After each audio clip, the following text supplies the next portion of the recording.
Hi, this is Steve Merril, WagerTalk.com, right back here on WagerTalk TV with your NFL Fade the Public week number one edition.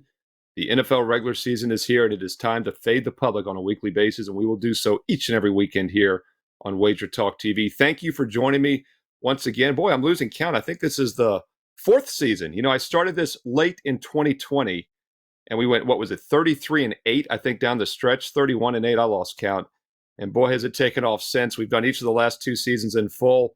And I'll have your week one most public plays in the NFL here for Sunday, September the 10th, in just a moment. For those of you that are new joining us here on the channel, thank you for joining us. Make sure you hit subscribe and hit that bell for instant alerts so you'll know when this video goes live each and every week during the NFL season. Also, don't forget to check out my college football top 25 preview video for this Saturday's 5 biggest games as well here on this channel. And just a quick primer for the new viewers out there. Fading the public, it's quite simple. When the bets are heavy on one side, and we're talking about ticket count, not necessarily money, because keep in mind the professional sharp bettors bet more money than the recreational amateur bettors. So what I like to look at is more ticket count.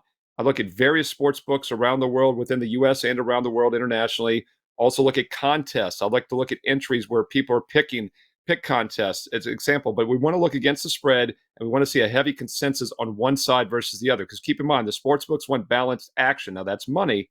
But when the picks are heavy on one side, you normally want to start fading and going the other way because, first of all, you get adjusted line value. The line usually moves a couple points because of that, and you get an inflated line against that public team. And also, in general, the public loses long term. It's something that happens year after year. It's an amazing phenomenon, whether it's the financial markets, the stock market, or the sports betting market. Fading the public going against the grain is a great long-term strategy. With that said, we don't just blindly play against them in every game. I'm giving you the most public sides here in week one. Use it as a filter, part of the handicapping process. And maybe that's, something that makes your card or cuts your card based on where the public is on these games. Now, we have 5 very public sides for Sunday. Also, an additional lean that just missed the cut.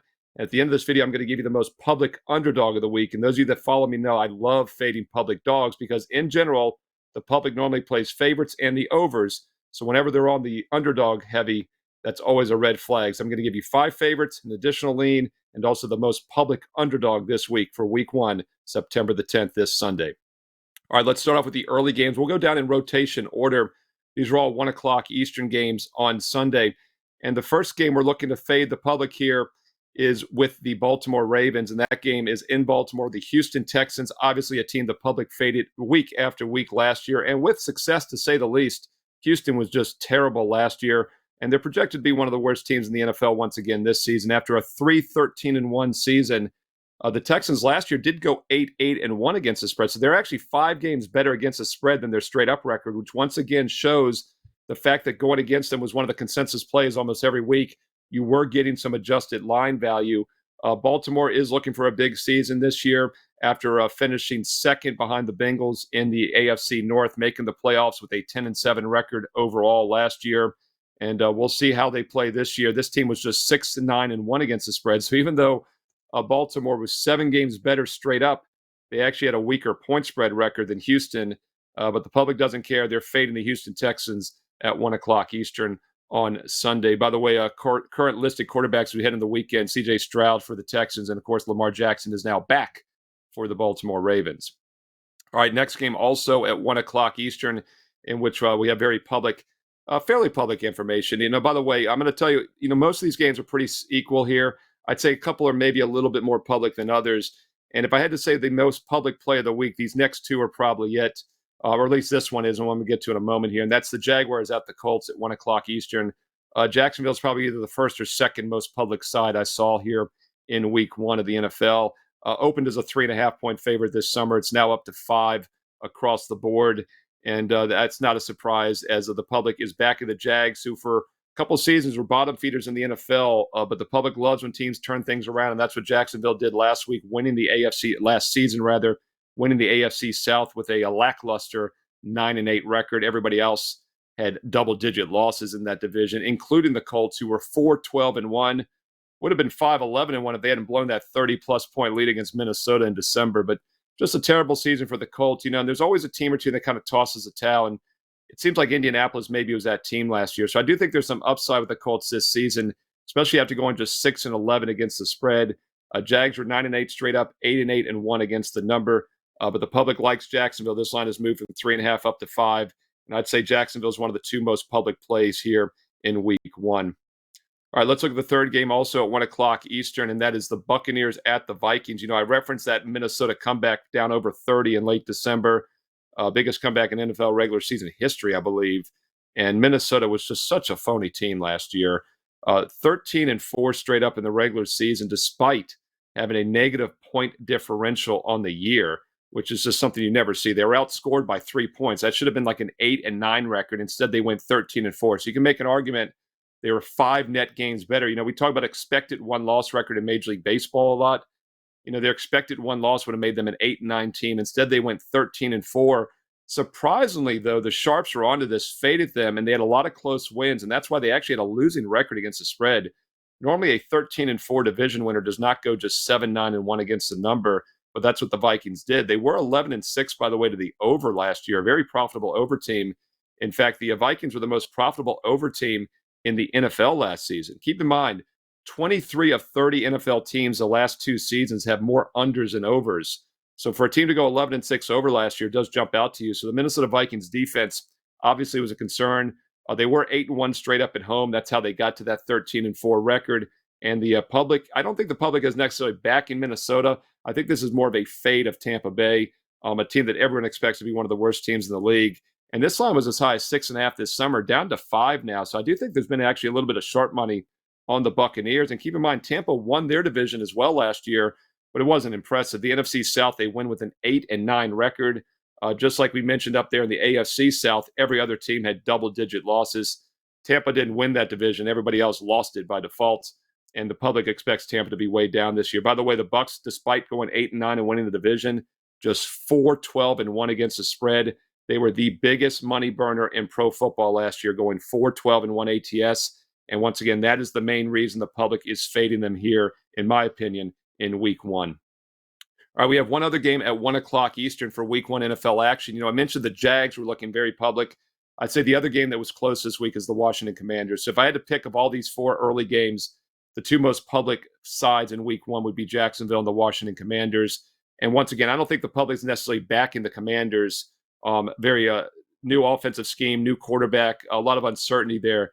This is just a pure fade of the Arizona Cardinals. Washington's starting Sam Howell at quarterback, laying a touchdown. That's not exactly what the public likes to back normally. This is just that nobody wants anything to do with Arizona. And keep in mind that a lot of times this action goes one-sided or it becomes very public, not because everybody is on a team. It's also because nobody is playing the other team. And I think that a lot of the games that I've referenced this week fit that mold. Nobody wants the Houston Texans against Baltimore. As I just mentioned, nobody wants Tampa after going 4-12 against the spread, and nobody wants Arizona. Team total projected around 4 wins this season. They are projected to be the worst team in the NFL this year. And it's not only that they're not good, but there's a lot of rumblings that they're not going to even try to win. They want to get some draft picks. They want to lose, do what the Philadelphia 76ers did over a few seasons. So Joshua Dobbs started quarterback. Sam Howell, it's an ugly matchup. The public, though, is heavy on the Washington Commanders. And this line is as high as a touchdown now. We saw it 6 most of the summer, opened as 5 earlier in the summer. It was 6 over the last month or so. Now it's 7 across the board. Wouldn't be surprised to see some 7.5s. The question is, does the sharp money eventually come back in at 7.5 or more? But the public is definitely not going to be playing Arizona this Sunday afternoon at 1 Eastern. All right, those are the 4 early kickoffs. I've got a late afternoon game we're going to get to, a huge matchup for you, the late afternoon card, also an additional lean, and then my public underdog of the week coming up in just a moment. Quick reminder, if you want my official best bets, my strongest NFL best bets for Sunday, get them right now on my page at WagerTalk.com, Steve Merril, WagerTalk.com. Now you can get the daily packages, is always a great deal, great way to try out and start it off. But if you want to make money, the biggest way to make money is also to save money. And boy, do we have a great offer, a 3-week football special for just $7 a day. Here's how it works. You get 3 weeks. Each week is $49. That comes up to $147 total for 3 weeks. 21 straight days of college and pro football. Works out to just $7 a day for every college and every pro football best bet over the next 3 weeks. Now, if you're joining me early in the weekend watching this video on Saturday, you can get my Saturday college football best bets, obviously the Sunday best bets. But if you're joining us on Sunday, no worries. Get the 3-week package, and it'll carry through another 3 Saturdays. So no matter when you sign up, Saturday, Sunday, or Monday, you get 21 straight days of college and pro football for myself, Steve Merril at WagerTalk.com for just $7 a day. No promo code needed. Get there quicker right now with shortcut code WT.buzz/SM. All right, let's look at some late games for you here. We have an additional very public play on the 4 o'clock Eastern card, and that goes at 4:25 Eastern. Philadelphia Eagles at the New England Patriots. Boy, first of all, just a few years ago when they were in their heyday with Tom Brady winning Super Bowls or making Super Bowls every other year, winning a good amount of them as well. Who would have thought, first of all, we'd ever see the Patriots as a home dog? And second of all, they'd be fading by the public. The public would be fading the Patriots as a home dog. But we even saw this last season, which just shows that New England is a team on their demise, whereas the Philadelphia Eagles, double-digit lead in the Super Bowl last year, they blow that one. Very well could be the defending champs. Along with the Kansas City Chiefs, Philly and Kansas City had the highest season win totals this year at 11.5. Philly went 14-3 last year in the regular season, but they only went 8-9 against the spread. So even with that monster season, once again, there was actually not value betting Philadelphia against the point spread. Meanwhile, the New England Patriots last year just 8-9 straight up, 7-9-1 against the spread. Very mediocre season. Despite going 8-9, though, they did outscore their opponents by 17 points a game. So they probably should have been a 9-8 or 10-7 team overall. Philly does look like one of the best teams in the NFL once again. They outscored their opponents by 133 points in the regular season. But this line is inflated. It's 4 across the board. Hasn't moved too much since the summer. The question is, will Philly still have that Super Bowl power, or will they have the hangover as teams that lose the Super Bowl often do? You know, teams that lose the Super Bowl good amount of the times don't even make the playoffs next year. Now, it's hard to imagine that would apply to Philly because they do look stacked. But this is a situation where we have a non-playoff team against a playoff team. And by the way, over this past several years, just blindly playing teams that did not make the playoffs against a team that made the playoffs has been a winning play ATS in week 1. So that would apply to New England here, but the public doesn't care. They are fading them, and the Philadelphia Eagles are still one of the most public sides in week 1 and the most public side on the late card at 4:25 Eastern on Sunday. One other game that was just a bit outside from making the cut is also at 4:25 Eastern. I'll give this to you as an additional lean. I gave you the 5 most public sides this week, 5 most public favorites. I'm going to give you an additional lean, a game that was getting some public consensus at a lot of different sites I look at, and that's the Seattle Seahawks at 4:25 Eastern hosting the LA Rams. And once again, I think this is a combination of things from last season. First of all, Seattle overachieved. They were 9-8, made the playoffs, much better season than expected, despite going just 7-10 against the spread. They outscored their opponents by 6 points, so 9-8 was about an accurate record. Defense was shaky at times, though, over 400 points allowed, but they scored 407. That's why they made the playoffs. Very good offense. Geno Smith obviously was a huge success last year, played a lot better than expected. Matt Stafford will get the start for the Rams here just a couple years after winning the Super Bowl. LA really regressed last year, going just 5-12, but they had a 7-9 spread record, very similar to Seattle's. I think the public here is not only fading the Rams, but also backing Seattle after the surprise season. So not a surprise to see some consensus info on the Seattle Seahawks as well, minus the 5. This line's held pretty steady all summer, 5, 5.5, even a 4.5 out there now, but pretty much 5s across the board as we head into the weekend, looking at the WagerTalk live odds screen. But once again, an additional lean for you. Seattle Seahawks also getting some public love on late Sunday afternoon. All right, those are the 5 most public plays, along with an additional lean for you on Sunday afternoon and late afternoon action. Going to give you the most public underdog, the one official public underdog this week in just a moment as we close out this week 1 video. Once again, thank you for joining me. If you're finding this useful, make sure you give it a thumbs up, a like, and don't forget to leave comments below. I read all the comments and I reply back. Let's win together. It's us against the sports books, right? As my friend Jay Money says. So let's all win together and make some money all NFL season long. Leave me your thoughts. Where do you agree or disagree with the public? And where do you see some value? Hey, look, the season hasn't kicked off yet for all these teams. Give me some season win totals as well. You know, I mentioned the Detroit Lions over 9.5 on a lot of the WagerTalk TV shows this summer. Obviously, the upset of Kansas City Thursday night got them off to a good start there. Who are your season win totals, play on, play against teams? Let's all win together. Let's share some great information. I read all the comments and I reply back. I love the support here on WagerTalk TV. And don't forget to hit subscribe if you haven't already done so, and hit that bell so you know when both my college football top 25 video and this Fade the Public video goes live each and every week. When you hit that bell, you'll get an instant alert and be the first to watch and take advantage of this actionable information. All right, going to get to that public dog of the week in just a moment. Quick reminder, 3 weeks of football for just $147. That works out to just $49 a week. That works out to just $7 a day. No promo code needed. Get every one of my college football and NFL best bets for the next 21 days and nights for just $7 a day. Steve Merril, WagerTalk.com. Get there quicker with shortcut wt.buzz/SM. All right, now, as I mentioned, the public normally plays favorites. So whenever I see consensus on an underdog, it's a huge red flag. And there's a late afternoon game Sunday also at 4:25 Eastern in which the dog is getting some public love, and that's the Las Vegas Raiders.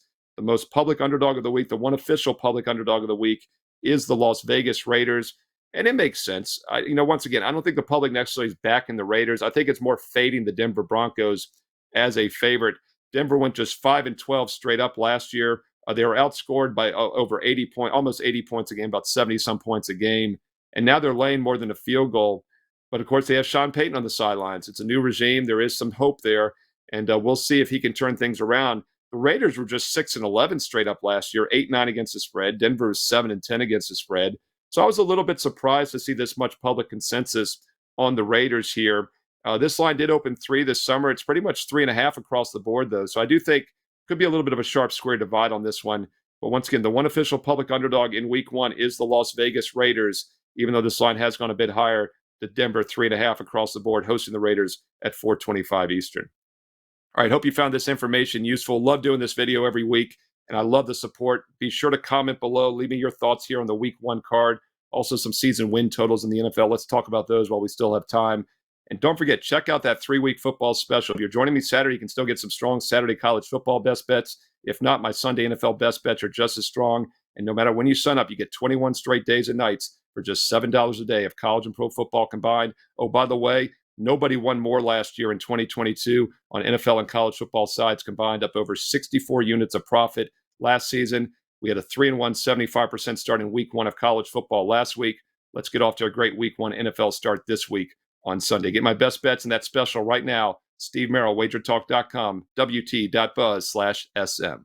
You can follow me on Twitter as well, at Steve Merril, 2 R's, 1 L, at Steve Merril, Merril on Twitter, or X, whatever they're calling it nowadays, whatever the kids are calling it nowadays. And don't forget, check back all week long. We have college and pro football preview videos, and they're still up right here on WagerTalk TV. Every NFL game analyzed by myself and other great cappers here on WagerTalk.com and WagerTalk TV. Like, subscribe, and comment below. Have a great Sunday. Enjoy the games, and I'll talk to you again soon right here on WagerTalk TV.